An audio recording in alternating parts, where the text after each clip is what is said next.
Hello दोस्तों, are के mix entertainment channel पर आपका स्वागत है। दोस्तों, आज इस वीडियो में मैं आपको नवरात्रि के बारे में बताऊंगा। इसके बारे में पूरी जानकारी दूंगा। यह इस साल कब है, कब से इसकी शुरुआत है, कब महानवमी है, इसका क्या महत्व है, इससे जुड़ी सारी छोटी बड़ी जानकारी मैं आपको इस वीडियो में देने वाला हूं। मगर दोस्तों, आगे बढ़ने से पहले यदि आप मेरे चैनल पर नए हैं तो सब्सक्राइब बटन को दबाकर मेरे चैनल को सब्सक्राइब करें और न्यू नोटिफिकेशंस के लिए बेल आइकन पर क्लिक करें ताकि आपको ऐसी ही वीडियोस टाइम टू टाइम और सबसे पहले मिल सके। तो चलिए दोस्तों, स्टार्ट करते हैं। दोस्तों, नवरात्रि हिंदुओं का एक प्रमुख पर्व है जिसे त्योहार बोला जाता है। नवरात्रि शब्द एक संस्कृत शब्द है जिसका अर्थ होता है नौ रातें। इन नौ रातों और 10 दिनों के दौरान शक्ति देवी के 9 रूपों की पूजा की जाती है। 10वां दिन दशहरा के नाम से प्रसिद्ध है। नवरात्रि वर्ष में 4 बार आता है। पौष, चैत्र, आषाढ़, अश्विन मास में प्रतिपदा से नवमी तक मनाया जाता है। नवरात्रि के 9 रातों में 3 देवियों महालक्ष्मी, महासरस्वती या सरस्वती और महाकाली के 9 स्वरूपों की पूजा होती है। नवरात्रि एक महत्वपूर्ण प्रमुख त्योहार है जिसे पूरे भारत में महा उत्सव की तरह मनाया जाता है। दोस्तों, अब मैं आपको 9 देवियों के बारे में बताता हूँ। ये 9 देवियाँ कौन कौन सी हैं जो नवरात्रि में पूजी जाती हैं। दोस्तों, ये इस प्रकार हैं। शैलपुत्री, इसका अर्थ होता है पहाड़ों की पुत्री। ब्रह्मचारिणी, इसका अर्थ है ब्रह्मचारिणी। चंद्रघटा, इसका अर्थ है चांद की तरह चमकने वाली। कुष्णमाणा, इसका अर्थ है पूरा जगत उनके पैर में है। स्कंद माता, इसका अर्थ है कार्तिक स्वामी की माता। कात्यायनी, इसका अर्थ है कात्यायन आश्रम में जन्मी। कालरात्रि, इसका अर्थ है काल का नाश करने वाली। महागौरी, इसका अर्थ है सफ़ेद रंग वाली माँ। सिद्धिदात्री, इसका अर्थ है सर्व सिद्धि देने वाली। इसके अतिरिक्त 9 देवियों की भी यात्रा की जाती है जो कि दुर्गा देवी के विभिन्न स्वरूपों व अवतारों का प्रतिनिधित्व करती है, जो इस प्रकार है। माता वैष्णो देवी जम्मू कटरा, माता चामुंडा देवी हिमाचल प्रदेश, माँ वर्जेश्वरी कांगड़ा वाली, माँ ज्वालामुखी देवी हिमाचल प्रदेश, माँ चिंतापूर्णी ऊना, माँ नयना देवी बिलासपुर, माँ मनसा देवी पंचकुला, माँ कालिका देवी कालका और 9वें हैं माँ शाकंभरी देवी सहारनपुर। दोस्तों, नवरात्रि भारत के विभिन्न भागों में अलग ढंग से मनाई जाती है। गुजरात में इस त्यौहार को बड़े पैमाने से मनाया जाता है। गुजरात में नवरात्रि समारोह डांडिया और गरबा के रूप में जाना जाता है। यह पूरी रात भर चलता है। डांडिया का अनुभव बड़ा ही असाधारण है। देवी के सम्मान में भक्ति प्रदर्शन के रूप में गरबा आरती से पहले किया जाता है और डांडिया समारोह उसके बाद। पश्चिम बंगाल के राज्य में बंगालियों के मुख्य त्योहारों में दुर्गा पूजा बंगाली कैलेंडर में सबसे अलंकृत रूप में उभरा है। इस अद्भुत उत्सव का जश्न नीचे दक्षिण मैसूर के राजसी क्वार्टर का पूरे महीने प्रकाशित करके मनाया जाता है। दोस्तों, अब मैं आपको नवरात्रि का महत्व बताता हूँ, लेकिन उससे पहले मैं बताता हूँ 2020 में नवरात्रि कब है। 2020 में 17 अक्टूबर से नवरात्रि शुरू हो जाएंगे और उसके बाद 24 अक्टूबर को महानवमी है। दोस्तों, अब मैं आपको इसका महत्व बताता हूँ। नवरात्रि उत्सव देवी अम्बा का प्रतिनिधित्व है। वसंत की शुरुआत और शरद ऋतु की शुरुआत जलवायु और सूरज के प्रभावों का महत्वपूर्ण संगम माना जाता है। इन दो समय माँ दुर्गा की पूजा के लिए पवित्र अवसर माने जाते हैं। त्योहार की तिथियां चंद्र कैलेंडर के अनुसार निर्धारित होती हैं। नवरात्रि पर्व माँ दुर्गा की अवधारणा, भक्ति और परमात्मा की शक्ति की पूजा का सबसे शुभ और अनोखा अवधि माना जाता है। यह पूजा वैदिक युग से पहले प्रागे ऐतिहासिक काल से चला आ रहा है। ऋषि के वैदिक युग के बाद से नवरात्रि के दौरान की भक्ति प्रथाओं में से मुख्य रूप गायत्री साधना का है। नवरात्रि में देवी के शक्तिपीठ और सिद्ध पीठों पर भारी मेले लगते हैं। माता के सभी शक्तिपीठों का महत्व अलग अलग है, लेकिन माता का स्वरूप एक ही है। कहीं पर जम्मू कटरा के पास वैष्णो देवी बन जाती हैं तो कहीं पर चामुंडा रूप में पूजी जाती हैं। बिलासपुर हिमाचल प्रदेश में नैना देवी नाम से माता के मेले लगते हैं, तो वहीं सहारनपुर में शाकुंभरी देवी के नाम से माता का भारी मेला लगता है। लोक मान्यताओं के अनुसार लोगों का मानना है कि नवरात्रि के दिन व्रत करने से माता प्रसन्न होती हैं। नवरात्रि के पहले 3 दिन देवी दुर्गा की पूजा करने के लिए समर्पित किए गए हैं। यह पूजा उसकी ऊर्जा और शक्ति की जाती है। प्रत्येक दिन दुर्गा के एक अलग रूप को समर्पित है।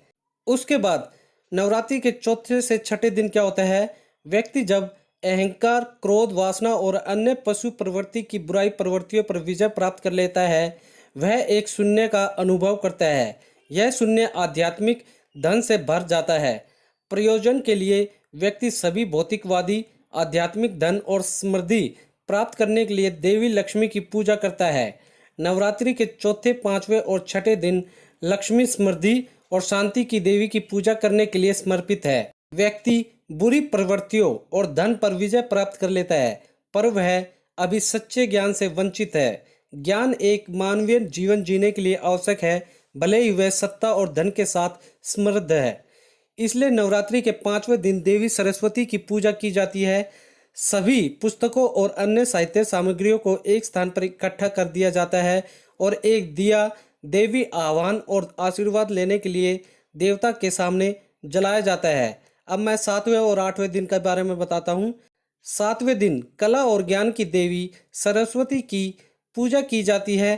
प्रार्थनाएं आध्यात्मिक ज्ञान की तलाश के उद्देश्य के साथ की जाती है। आठवें दिन एक यज्ञ किया जाता है।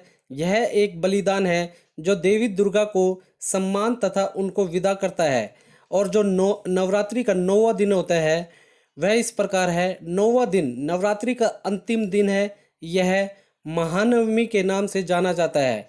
इस दिन कन्या पूजन होता है, जिसमें 9 कन्याओं की पूजा होती है जो अभी तक यौवन की अवस्था तक नहीं पहुंची हैं।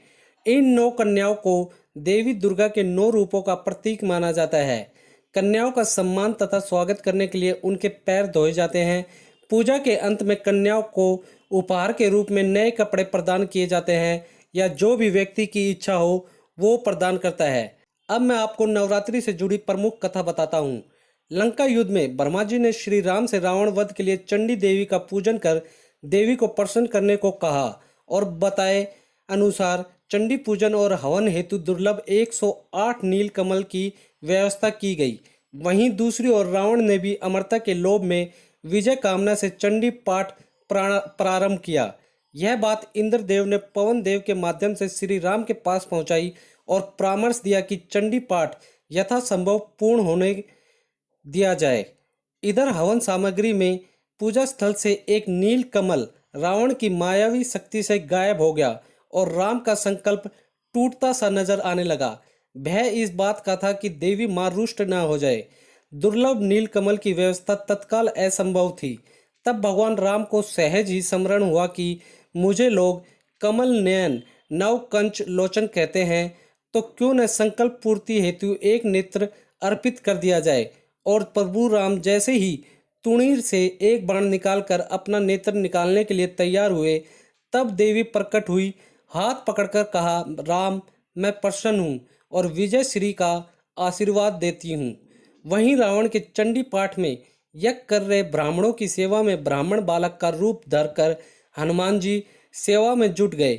निस्वार्थ सेवा देखकर ब्राह्मणों ने हनुमान जी से वर मांगने को कहा। इस पर हनुमान ने विनम्रता पूर्वक कहा, प्रभु आप प्रसन्न हैं तो जिस मंत्र से यज्ञ कर रहे हैं उसका एक अक्षर मेरे कहने से बदल दीजिए। ब्राह्मण इस रहस्य को समझ नहीं सके और तथास्तु कह दिया। मंत्र में जया देवी भूर्ति हरिणी में हा के स्थान पर क उच्चारित करें, यही मेरी इच्छा है। भूर्ति हरिणी यानी कि प्राणियों की पीड़ा हरने वाली और करिणी का अर्थ हो गया प्राणियों को पीड़ित करने वाली, जिससे देवी रुष्ट हो गई और रावण का सर्वनाश करवा दिया। हनुमान जी महाराज ने श्लोक में ह की जगह का करवाकर रावण के यज्ञ की दिशा ही बदल दी। दोस्तों, इससे जुड़ी अन्य कथा भी है जो इस प्रकार है। इस पर्व से जुड़ी एक अन्य कथा अनुसार देवी दुर्गा ने एक भैंस रूपी असुर अर्थात महिषासुर का वध किया था। पौराणिक कथाओं के अनुसार महिषासुर के एकाग्र ध्यान से बाध्य होकर देवता ने उसे अजय होने का वरदान दे दिया। उसे वरदान देने के बाद देवताओं को चिंता हुई कि वह अब अपनी शक्ति का गलत प्रयोग करेगा और प्रत्याशित प्रतिफल स्वरूप महिषासुर ने नरक का विस्तार स्वर्ग के द्वार तक कर दिया और उसके इस कृत्य को देख देवता विस्मय की स्थिति में आ गए। महिषासुर ने सूर्य, इंद्र, अग्नि, वायु, चंद्रमा, यम, वरुण और अन्य देवताओं के सभी अधिकार छीन लिए थे और स्वयं स्वर्गलोक का मालिक बन बैठा। देवताओं को महिषासुर के प्रकोप से पृथ्वी पर विचरण करना पड़ रहा था। तब महिषासुर के इस दुस्साहस से क्रोधित होकर देवताओं ने देवी दुर्गा की रचना की। ऐसा माना जाता है कि देवी दुर्गा के निर्माण में सारे देवताओं का एक समान बल लगाया गया था।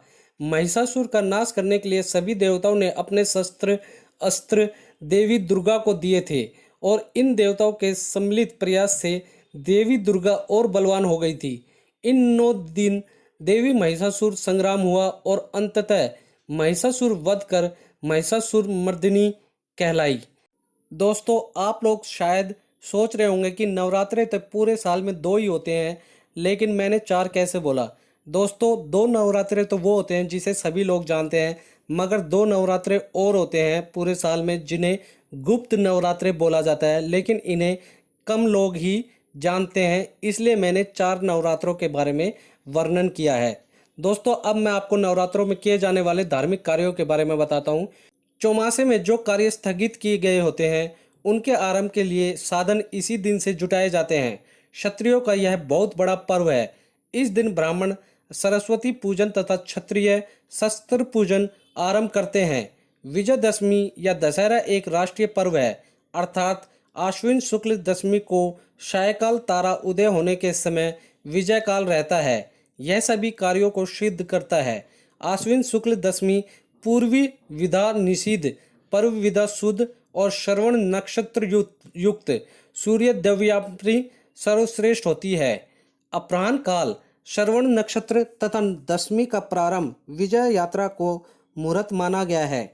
दुर्गा विसर्जन, अपराजिता पूजन, विजय प्रयाग, शमी पूजन तथा नवरात्र पारण इस पर्व के महान कर्म हैं। इस दिन संध्या के समय नीलकंठ पक्षी का दर्शन शुभ माना जाता है। क्षत्रिय और राजपूत इस दिन प्रातः स्नान आदि नित्य क्रम से निवृत्त होकर संकल्प मंत्र लेते हैं। इसके पश्चात देवताओं, गुरुजन, अस्त्र शस्त्र, अश्व आदि के यथाविधि पूजन की परंपरा है। नवरात्रि के दौरान कुछ भक्त उपवास और प्रार्थना स्वास्थ्य और समृद्धि के संरक्षण के लिए रखते हैं। भक्त इस व्रत के समय मांस, शराब, अनाज, गेहूं और प्याज नहीं खाते। नवरात्रि और मौसमी परिवर्तन के काल के दौरान अनाज आमतौर पर परहेज कर दिए जाते हैं, क्योंकि मानते हैं कि अनाज नकारात्मकता ऊर्जा को आकर्षित करता है। नवरात्रि आत्मनिरीक्षण और शुद्धि का अवधि है और पारंपरिक रूप से नए उद्यम शुरू करने के लिए एक शुभ और धार्मिक समय है। तो दोस्तों, उम्मीद करता हूँ इस वीडियो में मैंने आपको नवरात्रि से जुड़ी सारी जानकारी अच्छे से दे दी होगी। दोस्तों, आप लोगों को अगर यह वीडियो अच्छी लगी तो इसे लाइक करें, अपने सारे फ्रेंड्स रिलेटिव हर जगह इसे शेयर करें ताकि उनको भी ये इम्पोर्टेंट जानकारी मिल सके। और कमेंट बॉक्स में आप हमें जय माता दी लिखना ना भूलें। और इसी के साथ यदि आप मेरे चैनल पर नए हैं तो सब्सक्राइब बटन को दबाकर मेरे चैनल को सब्सक्राइब करें और न्यू नोटिफिकेशंस के लिए बेल आइकन पर क्लिक करें ताकि आपको ऐसी ही वीडियोस टाइम टू टाइम और सबसे पहले मिल सके। धन्यवाद दोस्तों, जय हिंद।